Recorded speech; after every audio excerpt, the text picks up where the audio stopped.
God said to Adam and Eve, don't eat the apple tree or I'll punish you. And then the devil came along and kind of hypnotized them. And then God went to see someone, and then they got real sick, and then they hid from God, and they threw up. Who took the first bite? Adam. Then Eve. Oh, I bet God was mad. Yeah, then God sent them to hell, and they transferred onto Los Angeles. That's Art Linkletter from the legendary 1960s TV spot Kids Say the Darndest Things, which is all about how children see the world, in this case, how they see God. For years, people have argued that the natural default position for a kid is non-belief. Left to themselves, kids would never grow up thinking about God and the afterlife and so on. Religion, therefore, is this imposition on their susceptible minds, perhaps even a form of brainwashing. But that's getting harder to argue. Research from the last 20 years indicates that thoughts about God aren't byproducts of American or Western culture. They are natural. Believing that someone, not something, governs the world comes as easily to kids as curiosity, imagination, and play. I'm John Dixon, and this is Undeceptions.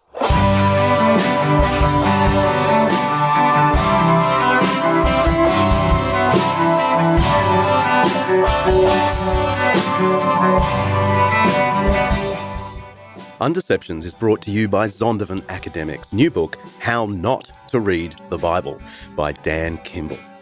Every episode we'll be exploring some aspect of life, faith, history, culture, or ethics that's either much misunderstood or mostly forgotten.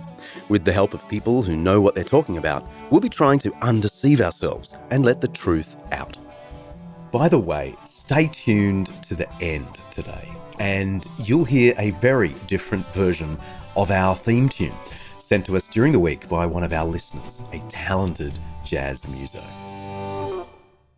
Here we have people throughout the ages and across cultures who have thought about gods and ghosts and spirits and rituals and things. And psychology has had a little bit to say, but not enough. And I think I'm fundamentally sort of an intellectually lazy person. So I thought, I'll go into an area that doesn't have too much literature that I have to read. So that's kind of how I stumbled into it. Professor Justin Barrett is an American experimental psychologist who was the director of the Thrive Center for Human Development in California, the professor of psychology at Fuller Graduate School of Psychology. He was also a senior researcher and director of the Center for Anthropology and Mind and the Institute for Cognitive and Evolutionary Anthropology at Oxford University. He's the author of Born Believers, The Science of Children's Religious Belief. It's a fascinating account of the worldwide research over the last couple of decades, which has found that children are predisposed towards a belief in God. The findings, which we'll discuss in a moment, seem to overturn centuries of received wisdom in philosophy and psychology.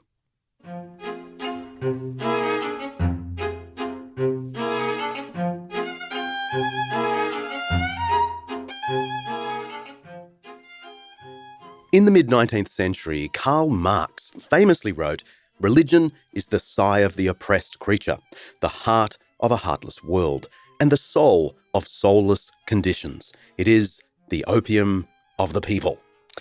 His key thought was that religion was just a kind of coping mechanism, a way of finding meaning and hope amidst our sense of alienation. And he believed that religion just created another kind of alienation, one where we surrender our own goals and aspirations to some imaginary monarch in the sky. This psychologizing about religion was all the rage in that period. Around the same time, the German philosopher Ludwig Feuerbach wrote his Essence of Christianity, where he described religion as a wish fulfillment, which is an incredibly popular idea today, but it really begins with him. We long, he said, for a benevolent guide to life, and then satisfy that longing by imagining there is an omnipotent being we call God. And this set the stage for the father of psychoanalysis, Sigmund Freud, who painted religion as an expression of our deep, unresolved search for parental care. We want a mummy or daddy in the sky, and we find it in God. Of course, smart people in Freud's day replied that perhaps his atheism was just a projection of his rejection of his overbearing father. But I wouldn't be so unkind. Sigmund, the card you got me for Mother's Day, is it definitely for me? Yeah. Do you like it? It's a little bit weird. Weird. Is it a joke? No. But you call me a sexy little hottie. So? Sigmund, I'm your mother. Ja. Und also, sexy little hottie. Nicht my fault. You're confused. You're young. I'm not young. I'm Freud. Okay. The word sexy is a Okay, excuse me. I thought that we had a little bit of a vibe going on here. You know, we live together, we cook for each other. You said you loved me. You're my son. And you're my shining star. Oh, you, my little Schmetterling. Stay out of this, Dad! Okie dokie. If you do not accept me, I will gouge my eyes out. Or base an entire school of thought on my incestuous urges. That's a little tongue-in-cheek poke at Freud from the comedy trio Just These Please. We'll put a link in the show notes. But it makes the point that Freud believed much of who we are emerges from our subconscious. And religious beliefs are no exception. In fact, they're a mild mental illness, reflecting some of our deepest unmet needs. When people think of psychology of religion, they think of Sigmund Freud and the impression he has left that religion is really a neurosis. What influence does that view of religion as a neurosis or a defect? How influential is that in psychology today? You know, I think you are correct that that legacy from Freud sort of has its echoes today. So psychologists who really haven't studied the area, haven't looked carefully at it, by default sort of assume, yeah, there's something pathological here. Those who have been studying it, though, more rigorously, more attentively, have recognized that there are lots of different ways to study religious expression. And certainly religion as pathology has not been among the more productive ways of doing it. Pathology, of course, is the study of the causes and effects of diseases or injuries. Describing religion as pathological is to put it in the category of an illness. It's psychological name-calling, and it's pretty effective. It's sort of the height of arrogance to assume that the majority of people around the world are sort of pathological because they have these sorts of beliefs. Sort of on its face, that should at least give us pause. It would be surprising to have such widespread pathology. But you're right, it still remains the default position. Tell me about the growing body of research suggesting that children are naturally inclined toward religious belief.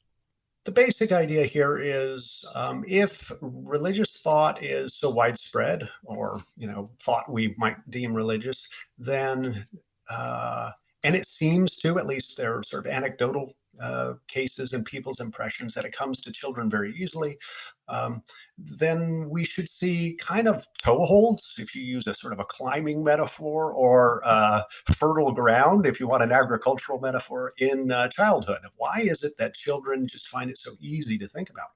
And the way we approach this is looking at basic psychological mechanisms, basic ways about the way human minds develop that are ordinary part of just how kids grow up in a typical human environment, that make them very receptive to religious thought. I think of it as a little bit analogous to other forms of cultural expression, like language or art or dance or sport. Dance is one of my favorite metaphors lately. If you turn music on around a little kid, they'll start moving. They'll start swaying to it. Humans are unusual among animals. There are very few animals that actually will do rhythmic activities and fall into rhythm with each other. And we just naturally do that from early childhood. Some better than others, but we do these sorts of things, right? And you can start seeing these building blocks of what you might think of as dance. And so then it would be no surprise then that of cultural forms that we recognize as dance are all over the world in most cultural settings, unless they've been actively sort of tamped down. So you could use a similar kind of research strategy saying, well, it seems that religious thought of one sort or another seems to be all over the place. Well, what are the sort of natural building blocks, and how do we study those in the course of development? That's the general kind of approach. So how does one experiment for this? Can you tell me any, your favorite or a couple of lines of investigation and the kinds of experiments that they perform to detect this stuff? Sure. I'm a really big fan of Deborah Kellerman's work. She is a Boston University developmental psychologist, and she's long been studying what she calls teleofunctional reasoning. And I know that's very jargon sounding, but what it amounts to is when it is that we think about the things in the world in terms of what's it for, what's it good for, what can I do with it? And what she's found through a series of studies is that children seem to automatically, it seems, look around the world and they see rivers and they see mountains and they see trees and they see the long neck of a giraffe or the sharp teeth of a crocodile. And they very quickly wonder, what's it for? And how did it get here? And the kind of answers that they are attracted to in those why questions are, well, it's here because maybe those sharp teeth are good for tearing things apart. Or that mountain is pointy so that people won't, sit on top of it. Or stuff like that. So they're not necessarily good explanations from an adult view, but they have this idea of purpose or function involved. Well, how does she know? Well, she's interviewed a lot of little kids. That's one way to start, is to just ask kids these sort of carefully framed questions, show them a picture of something like a tiger and say, what do you think the tiger is here for? And see what kids produce. And then she can compare those kinds of answers. She and her colleagues have done that kind of open-ended interview. But then they also will compare it with, observations of what parents say and see if they match up. And they often don't, interestingly. Or setting up little experiments where the child has to choose between alternatives. So here's a picture of a rock that's pointy. Is the rock pointy because bits of stuff piled up over time? Or is it pointy so that animals won't sit on it and smash it? Which explanation do you like? And then just count how many kids seem to prefer the functional, purposeful explanation about so animals won't sit on it versus the mechanistic one. And then you can start getting a profile about the way children typically think. So that's one approach. And it doesn't sound like religion at that point. But like I said, we're looking for what are those sort of building blocks. How do we understand those building blocks? And then how do those get assembled into religious concepts? Roxanne Burns, what's your favorite Bible story? About the wine. Where? Where did it happen? When Jesus was born. When Jesus went where? At the wedding. At the wedding. How did he make the wine? With his power. Out of what did he make the wine? Water. That's right. Now, when Jesus made the water into wine at the wedding, that's the story. What do we learn from that story? We learned the more wine we get, the better the wedding is. It's not quite the rigorous approach of Deborah Kellerman and others, but Art Linkletter reveals a similar point. Kids prefer functional answers, ones that explain the purpose of things, rather than mechanistic answers, how things work. The why we need wine over how it was made. Justin Barrett says that's particularly the case when it comes to questions with religious significance. And it's not just in the countries you'd expect. Am I right in thinking they've explored this not just in Boston, the US, the UK, but in places like Japan and China, where teleology and theism are not, major features of the cultural outlook. I'm thinking of, Olivera Petrovich's work in Japan years ago, and then I think there was a more recent article I read based on China. Can you tell me about that? So folks working in this area have started looking all over the world. Do we see these same basic tendencies in other places? We do. Kellerman and her collaborators have replicated these studies in China. We see very similar kinds of patterns. What it looks like is that children sort of learn to override this teleofunctional reasoning a little bit younger in China than they do, say, in the United States or the UK. But I think the interpretation that is getting the most traction there is just that the schooling system is more rigorously sort of anti-teleological. Let that sink in. Japan has the third highest number of irreligious and atheist people in the world, 76% of the population. And China has spent decades discouraging a religious outlook. A Marxist, socialist, communist view of the world has historically seen religion as a form of alienation. It keeps us from reality, from real solutions to real problems. But Justin Barrett and his colleagues studying the cognitive science of religion have found that belief in a higher power that made and moves the world is common in children everywhere. Here's part of the abstract from Deborah Kellerman's famous 2016 article in the Journal of Experimental Child Psychology. Remember, the word teleological in this literature refers to thinking that someone intended something for a particular purpose. Young children in Western cultures tend to endorse teleological, function-based explanations broadly across many domains, even when scientifically unwarranted. Is this bias a product of culture or a product of universal aspects of human cognition? In 2 studies, we explored whether adults and children in mainland China, a highly secular, non-Western culture, show a bias for teleological explanations. Overall, these data provide evidence that children's bias for teleological explanations is not solely a product of Western Abrahamic cultures. Instead, it extends to other cultures, including the East Asian secular culture of modern-day China. This suggests that the bias for function-based explanations may be driven by universal aspects of human cognition. And it's not just kids. Interestingly, Deborah Kellerman and Elisa Jarnefeld have actually done these studies with adults in places like Finland, in sort of notoriously secular country, and actually specifically studied atheists in Finland and in the United States and compared these groups. Well, how do you do this with adults? A similar kind of thing, you give, say, a picture of a particular natural phenomena. You offer different kinds of interpretations of it and have adults answer as quickly as possible whether that's correct or not, whether it's a good response or not. So I show a picture of a polar bear, say, and an explanation that pops up is the polar bears are white because they've been bleached by the sun. Is that a good or a bad explanation of why the polar bear is white? Okay, that's a bad one. That's not why they're white. Okay, earthworms tunnel under the soil to aerate the soil. Is that a good or a bad explanation? Now, that one's a teleological explanation. It's not a good explanation. That's not why earthworms tunnel under the soil. They're not, I need to aerate some soil today. I'm going to go tunneling. That's not what it's about. So it's a bad but teleological explanation.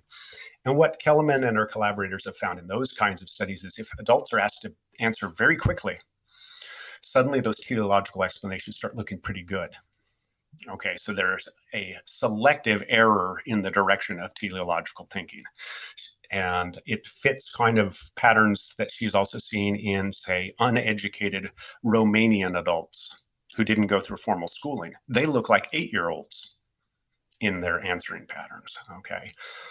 So what we see is across cultures and even in adults, then, this tendency to reason teleologically about the natural world if you ask people to answer very quickly, even in atheistic countries like Finland, that the tendency is still there. It's muted. It looks like it's been sort of discouraged and tamped down, but it looks like the tendency is still there. It seems that no matter how unbelieving our culture becomes, it's pretty hard to shake this tendency in the human mind to think of natural things as somehow intended. According to Justin, nothing satisfies a child's predisposition to see things as intended better than an actual belief in God or gods. That's This episode of Undeceptions is brought to you by Zondervan Academic's new book, Jesus and the Powers, by N.T. Wright and Undeception's favourite, Mike Bird. Should Christianity have anything to do with politics? I mean, you could argue that Christians have done more harm than good once they get a whiff of power. Mike Bird and N.T. Wright address this question and other questions in this magnificent overview of the political implications of the Christian faith and the Church's historical engagement with the powers and principalities. They shed light on current geopolitical events and ask, what would it look like if there were a faithful Christian response to crises like the Russia-Ukraine conflict, the China-Taiwan tension, political turmoil in the US, UK and Australia, and the problem of Christian nationalism.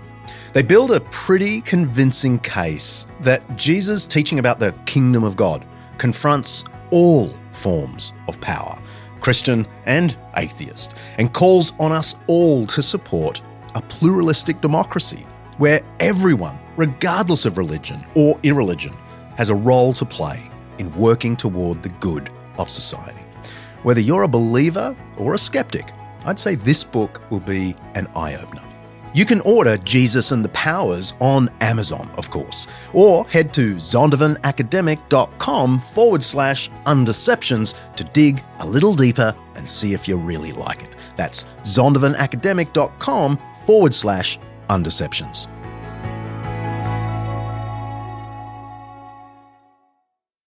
where we go after the break. I want to read a quote to you. It's always nerve-wracking when someone quotes you back to you. But children's tendency toward promiscuous teleology, plus their understanding that intentional agents can order and design, makes them prone to believe in a designer or creator. Of course, we could imagine special cultural conditions in which children are drilled on evolution from an early age and repeatedly told that there is no God that accounts for any part of the natural world. In such extreme cases, children might learn to override their natural tendencies earlier, but barring such special cultural scaffolding, the natural default position seems to be for children to think a non-human someone or someones are the best explanation for the apparent purpose and order in nature all around. Wow, it sounds so much better when you read it. Thanks for pulling that out. Now it's probably 9 years ago since I've written that, and but I still think that's where the preponderance of evidence is pointing. If anything, we've got a little more evidence in that direction. You can think of it almost as the conceptual path of least resistance seems to be to think that there's at least one kind of superhuman being that accounts for the kind of design and purpose we see in the natural world. Even, natural events, things seem to happen for a reason. And children also, and we adults too, unless we're discouraged from thinking this way, readily tie that to moral considerations. Bad things seem to be more likely to happen to bad people is the sort of intuition, which is why it's so shocking when bad things happen to good people and we demand an explanation for it. That just doesn't seem right. It's slightly counterintuitive. At least that's the direction the evidence seems to be pointing. Which is the opposite of the meme that one often hears, that atheism is the default position and you have to brainwash a kid to believe in God. Yeah, you're quite right. It's an unfortunate common assumption that I think it's easy to see how that couldn't be right pretty quickly. Given that, like any other animal, humans are going to have natural sort of evolved dispositions about what things are good to think, easy to think. And those dispositions are going to incline us one way or another. You might think, well, they incline us toward atheism or something, but an atheist position has already sort of considered that there's something like a God and rejected it. So you say, okay, Barrett, okay, I didn't mean an atheist position. I meant an agnostic position. I don't know, and I'm not even going to think about it. Sort of this apathetic atheism. It just wouldn't even occur to me. Well, it may not occur to a child to think about the kind of God that we're used to in Christianity and Islam and Judaism. Well, that's probably right. But what children do seem to have is all of these pieces that are already in place. It's easy to think about non-embodied beings because our cognitive system for thinking about minds doesn't care if a body is present. It's adapted to hidden people or people at a distance or whatever it is. We seem to have this tendency to wonder what things are for, even natural things, and think they must have a purpose. Their origin is best explained by a purpose. We have these sort of default moral intuitions that seem to easily link up with the idea of someone. Events happen that seem to demand an explanation. All of these sort of pieced together form what I think of as sort of a conceptual space that's just waiting to be filled by a cultural input. So the space is there. It needs some kind of a cultural input, but the cultural input has to fit the space. Obviously, religions have tried to fill that conceptual space with belief in God or gods. Christianity, of course, lays great emphasis on teaching the young. My own journey of faith began in high school through the funny, smart explanations of Christianity from a volunteer teacher from the local church. Atheists have recently caught on, and now there are quite a few books and programs trying to inculcate kids in the merits of disbelief. Take this little gem by Jonathan Emmett, How the Borks Became an Adventure in Evolution.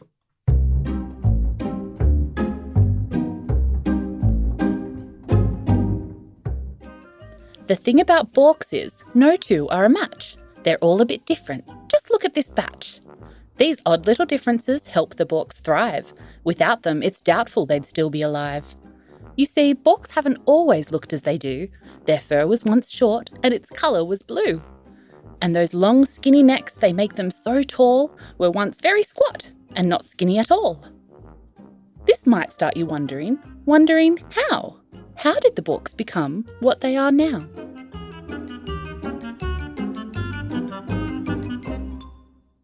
The evils of religion are the subject of books aimed at teenagers.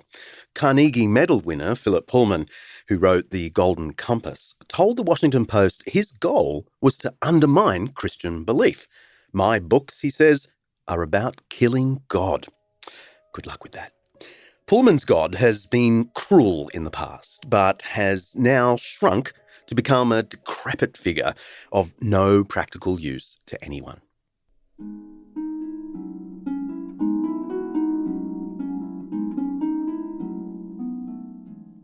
Demented and powerless, the aged being could only weep and mumble in fear and pain and misery, and he shrank away from what seemed like yet another threat. "It's all right," Will said. "We can help you. Come on, we won't hurt you."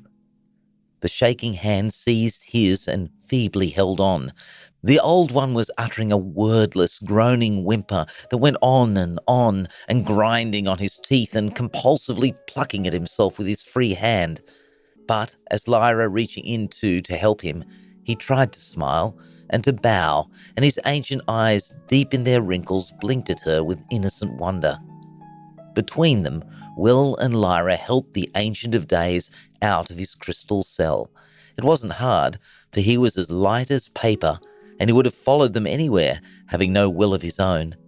But in the open air there was nothing to stop the wind from damaging him, and to their dismay, his form began to loosen and dissolve. Only a few moments later he had vanished completely, and their last impression was of those eyes, blinking in wonder, and a sigh of the most profound and exhausted relief.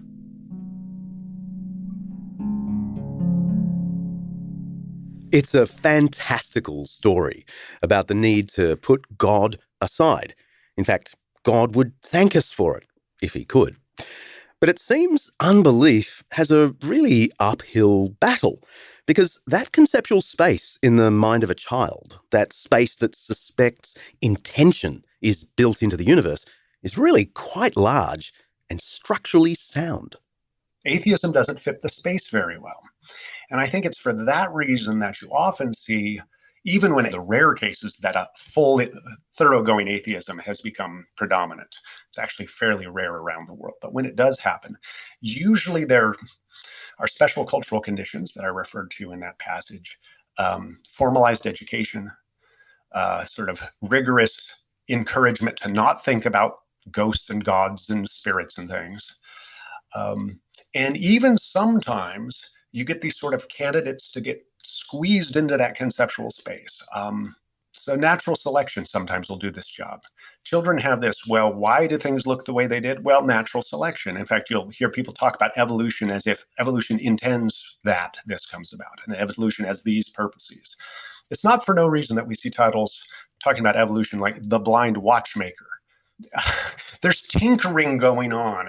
Evolution's got purposes. Even some of my atheist colleagues who are evolutionary scientists say, yeah, that's a pretty helpful way to talk about it.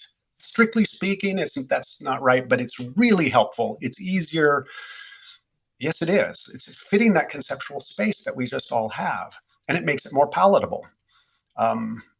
It helps us sort of sit more comfortably in an atheist position because we've squeezed into a conceptual space that historically in humanity and cross-culturally has typically been filled by gods of one sort or another. The thing about Father Christmas is that when children finally realize there is no Father Christmas, they're quite happy about it. And the odd thing is that they don't do the same thing with God. And that's the really weird thing. I remember what don't they do with God? You'll happily give it up.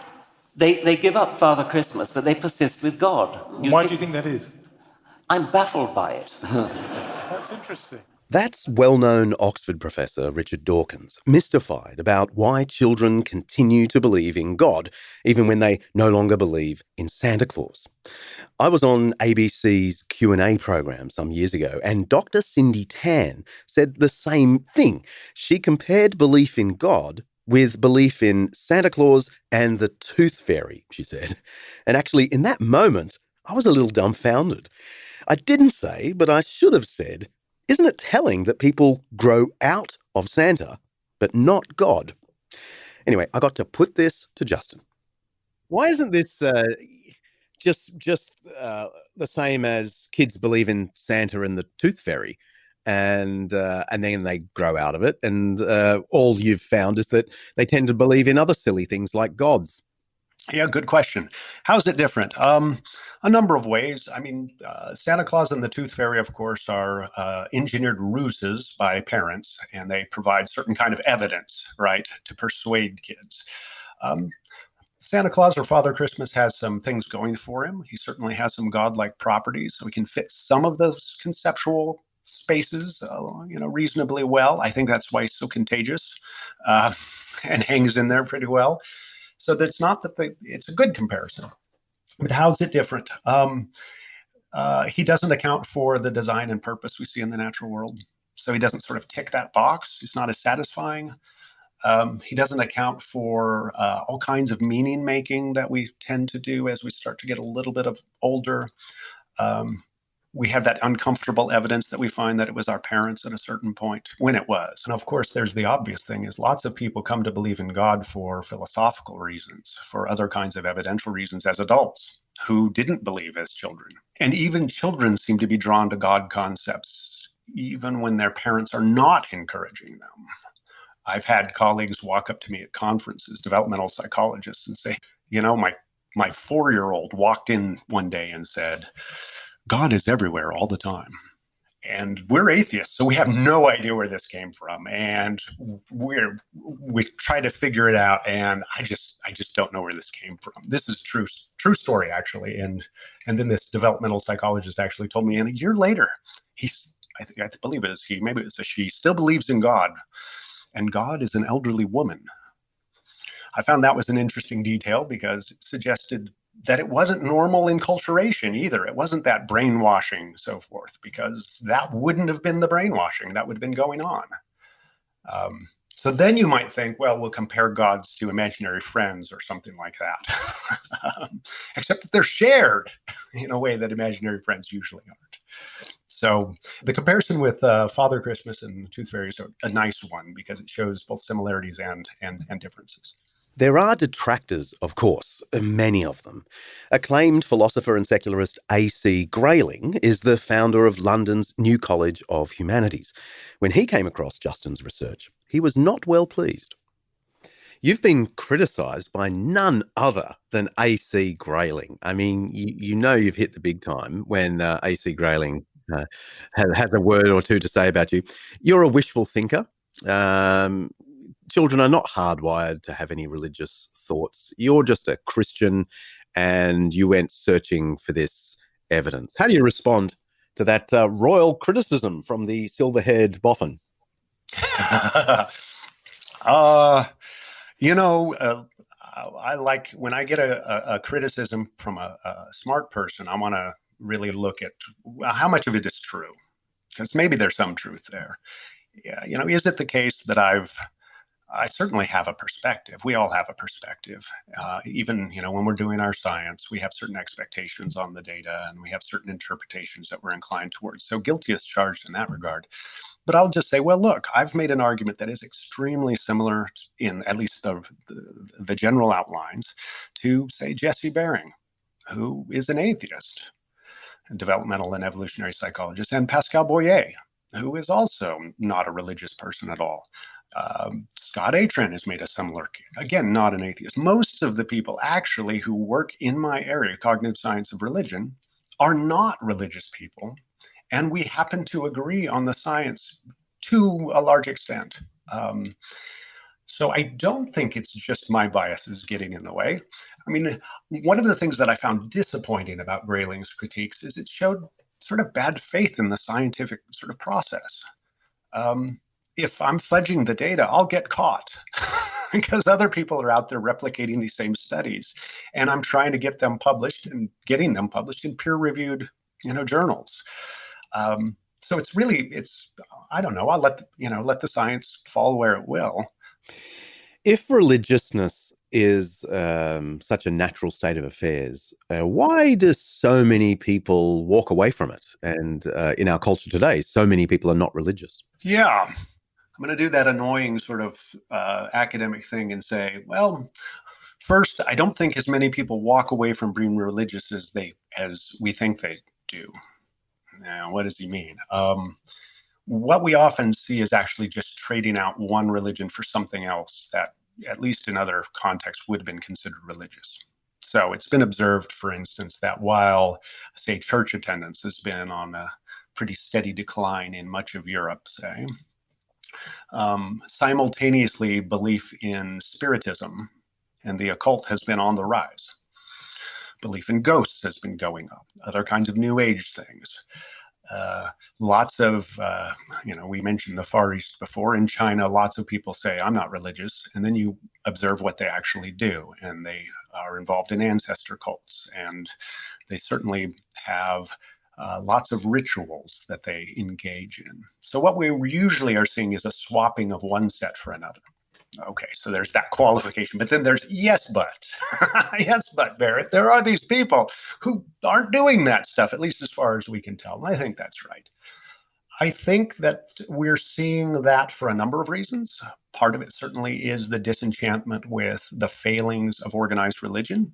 All right, people are disillusioned from various scandals and inadequacies. And I think those are the sorts of things that organized religious folks need to take seriously.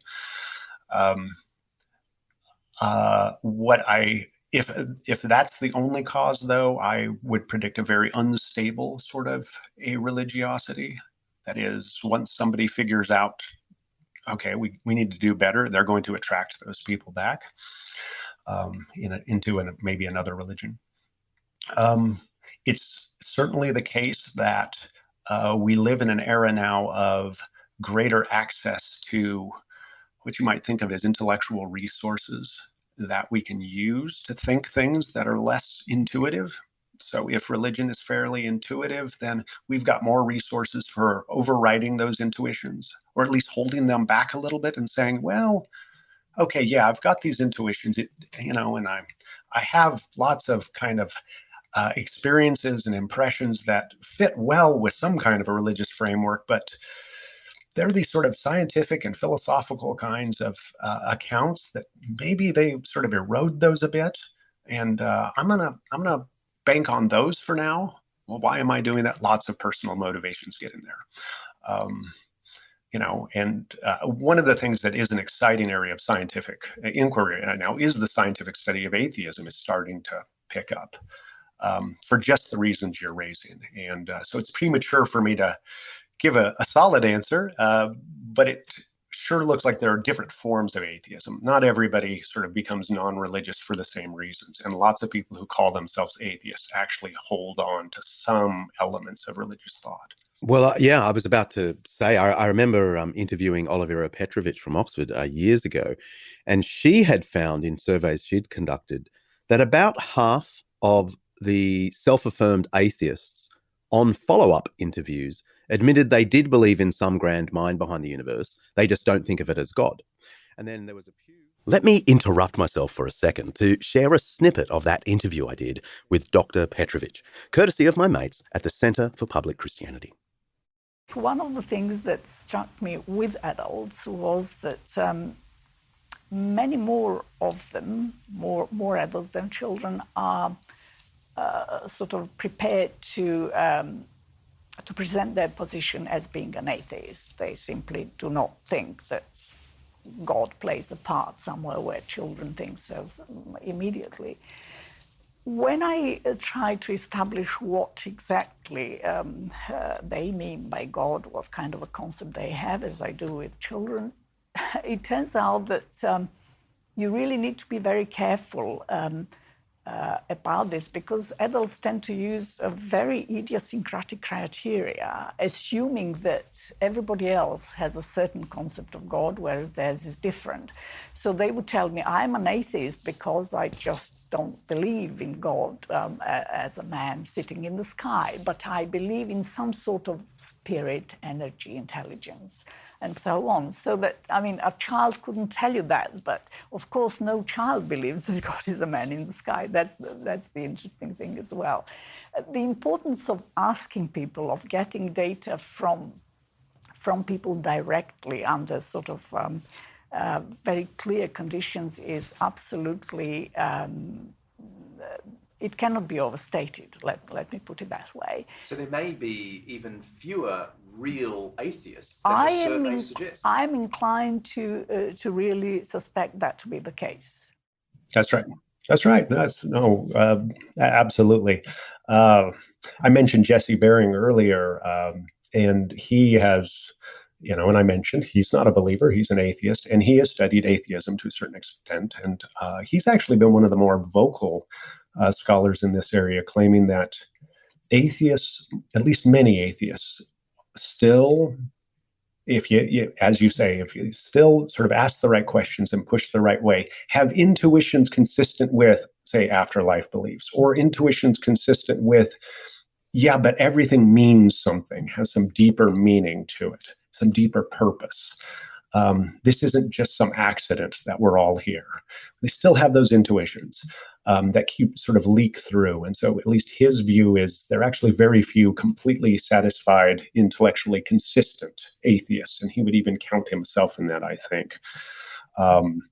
Maybe he's overstating it a bit, but he's sort of a provocative guy. But this certainly seems to be the case. Just like there are plenty of religious people who are not sort of settled and intellectually sort of consistent either, if we're really honest about these things.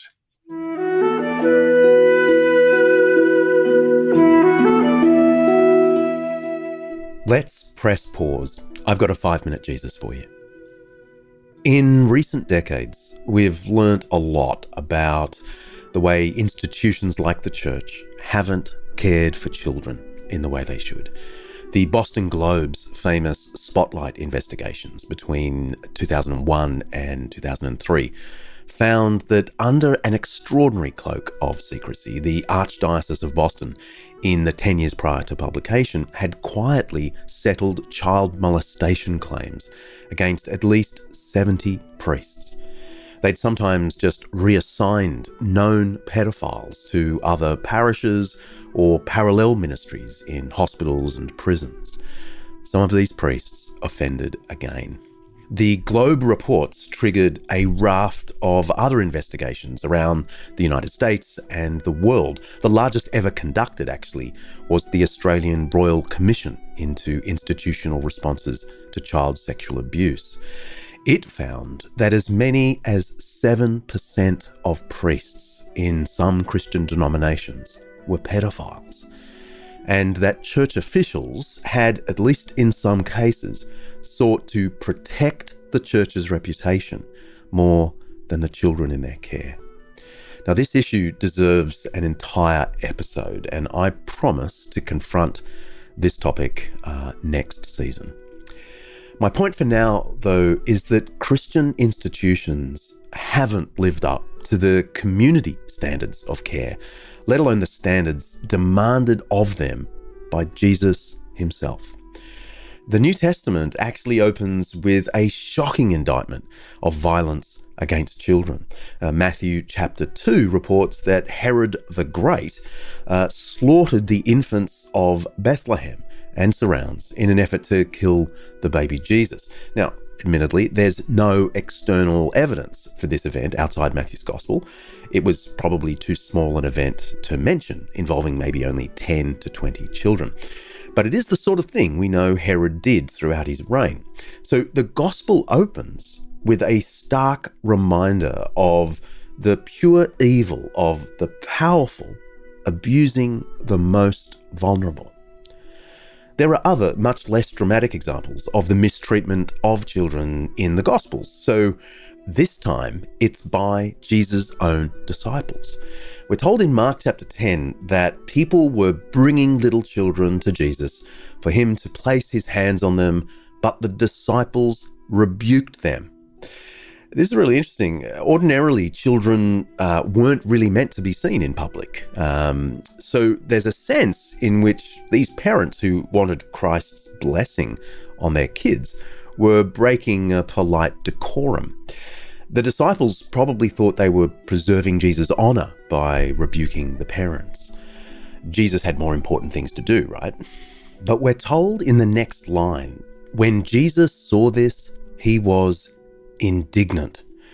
This is a really strong word, aganakter. It's like our word outraged. He then rebuked his followers in the words that follow in the text. Let the little children come to me, he said, and do not hinder them, for the kingdom of God belongs to such as these. Truly, I tell you, anyone who will not receive the kingdom of God like a little child will never enter it. And he took the children in his arms, placed his hands on them, and blessed them. Elsewhere, we get a similar teaching. In Matthew chapter 18, Jesus has this whole discourse on the topic, part of which goes like this. Truly, I tell you, unless you change and become like little children, you will never enter the kingdom of heaven. If anyone causes one of these little ones, those who believe in me, to stumble, it would be better for them to have a large millstone hung around their neck and to be drowned in the depths of the sea. See that you do not despise one of these little ones, for I tell you that their angels in heaven always see the face of my Father in heaven. There are so many interesting things here. We can probably surmise that Jesus' own response to child abuse and cover-ups in the church would be something like, it would be better for such church officials to have a large millstone hung around their neck and to be drowned in the depths of the sea. Then there's the weird reference to children having their own angels in heaven who always see the face of my Father. There's loads of discussion about what that might mean. Frankly, I can't make up my mind. But at the very least, Jesus is saying, whether metaphorically or literally, that children are represented before the throne of the ultimate judge. But I'm also struck by Jesus' insistence that no one gets into the kingdom of God unless they change and become like little children. Or as that other statement in Mark's gospel puts it, let the little children come to me, for the kingdom of God belongs to such as these. Jesus is referring to the humility of children. I don't quite mean that kids excel in the virtue of humility instead of selfishness. I'm a dad. I know that kids can be as self-absorbed as the greatest adult narcissist, actually. But still, there's definitely an openness in children to the knowledge that they're not the masters of the universe, that their lives depend on others, that they don't know everything. Their incessant curiosity about flowers, clouds, even dirt is an intellectual humility. A realization that there are millions of things yet to be discovered. And obviously, they look at nature and the world around them in awe and wonder and sometimes fear, because they more immediately recognize their smallness in the scheme of things. It's really adults who are deceived into thinking we're so large in the world. This humility, whether intellectual curiosity or the sense of dependence, is sometimes lost on us. We grow up to be cynical, not curious. We grow up to imagine we control everything, when actually we're tiny and totally dependent.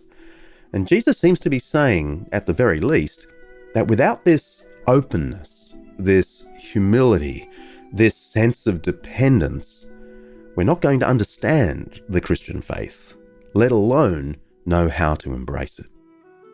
Those who abuse children sure aren't getting into the kingdom, but nor are those who don't become like children. You can press play now. Returning to the what seems well-evidenced thesis that kids naturally incline toward belief in God or gods, wouldn't that explain away religion?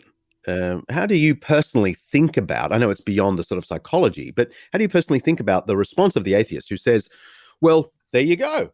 That's why the world has been so religious. That we have just evolved to have this weird habit of inventing gods. Yeah, I understand the temptation to go down that road. And I think it's not as promising for the atheist as it first appears. And the reason why is we have lots of early evolving intuitions and thought tendencies, early developing in childhood, that seem to be part of our evolutionary heritage. There's a perfectly good evolutionary account of why we think that our mothers love us. So does that mean we shouldn't think our mothers love us? Well, that doesn't seem right. Most of the most important things about being human, and usually in the history of at least Western philosophy, we start with intuitions when we start reasoning, and especially intuitions that just sort of pop into our heads and they seem stable, deep-seated. We usually give those the benefit of the doubt. And so merely having a scientific explanation that says, hey, these things evolved, or this is how they develop in childhood, well, that's not enough. What we need to show is that they are also error-prone in some important way, or they're working outside of their sort of domain of proper function. Like if we are trying to use our eyes in the dark and we see things, well, that's a good time to doubt that our eyes are working, because they work in the light, not in the dark. Okay, so if I see something in those conditions, I should be suspicious. Well, are these beliefs in gods those kinds of beliefs? It's not obvious that they are, unless you've already decided there are no gods. And that's called begging the question. In December 2017, the Pew Research Center conducted a really interesting study about what Americans mean when they say they do or don't have religion. Unlike most surveys that simply ask, do you believe in God? Yes or no? The Pew study asked important follow-up questions, and they found that a significant portion of those who say they don't have any religion nonetheless hold pretty spiritual beliefs. Among the key findings is that 17% of Americans fall into this nones category, no religion. But on follow-up, most of the nones, 72% of them, say they do believe in God or a higher spiritual power. It's incredible. There's an even more interesting finding. 19% of Americans, when asked if they believe in God, answer with a straight no. This might normally be reported as something like 1/5 of Americans are atheists, but the Pew study decided to follow up with a question. This 19% who don't believe in God were asked to clarify whether, quote, they do not believe in God as described in the Bible, but do believe there is some other higher power or spiritual force in the universe. Half of these potential atheists said they do in fact believe in a higher spiritual power in the universe. In other words, half of them aren't atheists at all. Researchers went further. They asked those who believe in some higher spiritual power, but not the God of the Bible, to ascribe various qualities or actions to that higher power. More than half said they believe this power loves all people, 69%, is omniscient, 53%, has protected them, 68%, and rewarded them, 53%. I would love to see some further research into European and Australian nones. That's N-O-N-E-S. I suspect it would probably bear out the same thing. Belief in God, even when it's not called God, is very resilient, tenacious even. The Bible has long said that the heavens proclaim the glory of God, Psalm 19, that the creation itself points to God's eternal power and divine nature, Romans 1. These are statements about teleology. The whole thing looks set up to get our attention. The child intuits purpose and intent in the world in a way that can't rationally be compared to thoughts about Santa Claus. And when adults grow up, that rational intuition mostly remains. And this is true even though so much of our world distracts us from spiritual things and downright discourages talk of God. Given mainstream culture's aversion to talking about higher spiritual powers and omniscient, loving beings, it is frankly amazing, sociologically and psychologically, that these beliefs continue to endure in the secular West. Theologically, of course, it's exactly what you'd expect if there really was a higher spiritual power that loves you and wants you to know that. Hey, I hope you don't mind if I raise something I'm a little embarrassed about. This pod is part of a larger Undeceptions project, researching, writing and speaking to let the truth about Christianity out. And I'd love your help to make it thrive. I'm able to do this full-time currently because a small group of benefactors keep Undeceptions afloat. You know who you are, and I'm really thankful. Even with the Eternity Network and our show sponsors, the podcast doesn't even pay for itself, let alone all the other writing and speaking projects. So if you're listening and you want to help Undeceptions bust some more myths and promote the truth and beauty of the Christian faith in public, I'd love your support. Head to undeceptions.com and hit the donate button. We've made it especially large and obvious so you can't miss it. No amount is too small. Anything you can do is really appreciated. Thanks so much. And while you're there, feel free to send us a question and we'll try to answer it in a later episode. And if you're interested in other good podcasts, check out Salt, Conversations with Jenny Salt, part of the Eternity Podcast Network. Next episode? Well, there are lots of places you can learn what the Bible teaches. We're going to show how this sausage was made. Forgive me for saying that, Lord. We're doing the true history of how the Bible came together. It was a late 4th century political power grab, wasn't it? See ya. Undeceptions is hosted by me, John Dixon, produced by Kaylee Payne, and directed by Mark Hadley. Editing by Mark Hadley. Special thanks to Mark Hadley. Editing by Nathaniel Shumack. Before you go, one of our listeners loved last week's episode on atonal music and what it tells us about the world and our place in it. So he sent us this little tribute to Discord. He grabbed our theme tune, pulled out his keys, and created what he calls Dark Jazz Undeceptions by Andrew Judd. See ya.